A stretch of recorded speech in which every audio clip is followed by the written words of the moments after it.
So what's common between a lob, a drive, a speed up, a dodged ball, or a drop volley? Not an easy question, is it? Stay tuned to find out. So some shots in pickleball have more of a psychological effect than others. Let me give you an example. Let's say the first third shot you get hit in a match, you drive it and you drive it well and it's low and it's penetrating and it has a lot of top spin. Well, you might not get hit to the rest of the game. Look at this sad, sad dink rally that is not involving you. So let's talk about speed ups. Speed ups, even ones that are taken from too low a spot, make your opponent uncomfortable at the kitchen line.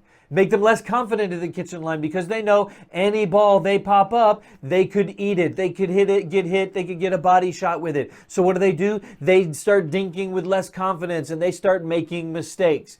On the opposite hand, if you don't punish every high ball that comes your way, your opponents can get more comfortable at the kitchen line. Then they're going to start settling into their rhythm and they're going to hit more aggressive dinks on you, and then they're going to achieve a pop-up.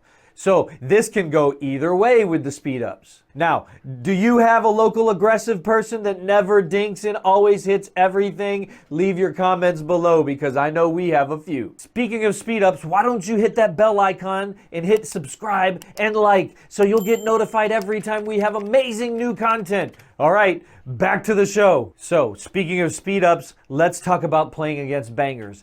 One of the things that you have to do when you play against bangers is to not hit out balls. This is one of the best ways to neutralize a banger's power because then you make them focus on being more constructive with their points versus just swinging away knowing that you're going to bail them out. So you always want to pay attention when you're getting to bangers.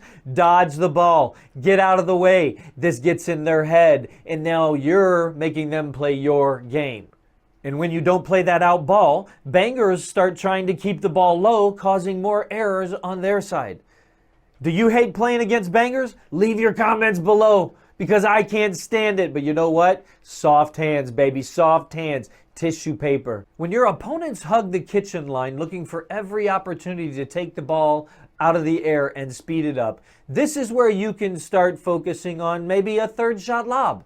Okay? Third shot lobs are very risky shots, but when done effectively, as you can see Matt Wright and other guys on the PPA tour and in pickleball professionally, they are awesome at lobbing, and it's making people think about that as a shot, which will back them up off the line, especially if they're trying to take it out of the air, because when you dink or you hit third shot drops to people that play that way, you have to hit it very, very soft. You have to land it closer to the net because they're looking to take everything out of the air. And so what you can do is you can make them really, really work for it and then hit them with a lob shot to back them up. Drop volley is another risky shot. So sometimes when you get to play against somebody that has just an incredible defense, you cannot get the ball past them at all, and they can sit back there at the baseline and just return. Well, that's conventional wisdom. Keep them back, keep them back, keep them back. We're going to hit deep shots to keep them back away from the net so we have the advantage. Well, if you can do a drop volley, or a dead hand shot is what I like to call it, you want to just barely let the ball bounce off the paddle, really hold the paddle lightly, and it just bounces right over the net. Take a look at this.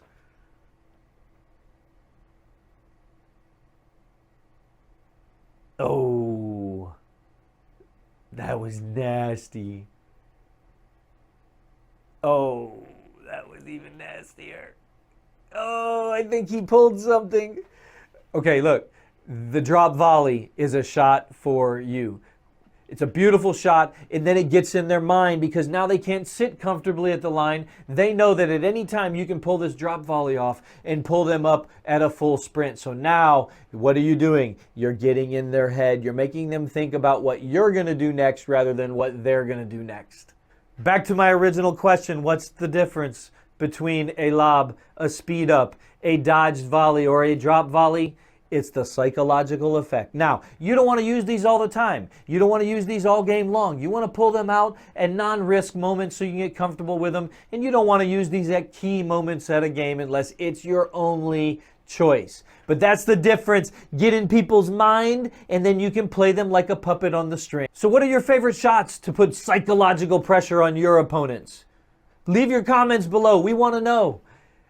And if you don't know what shots to do when you're down in a game, why don't you watch this video from Scott Moore on how to win?